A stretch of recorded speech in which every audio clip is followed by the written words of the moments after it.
So the next thing to do is go around and bend them over on top of themselves. All of them? All of them, because you're breaking that fiber down.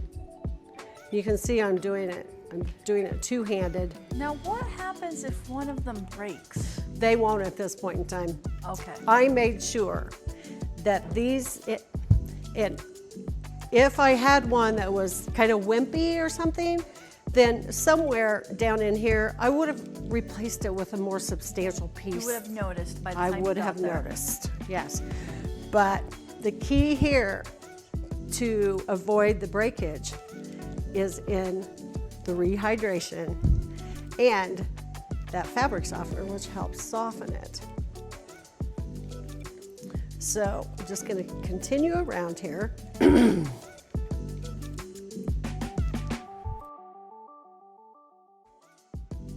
Hey Curious Mondo fans, thank you for checking out our YouTube channel.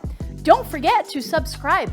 Also, check out the other videos in the channel for some fabulous tips, techniques, and interviews with artists.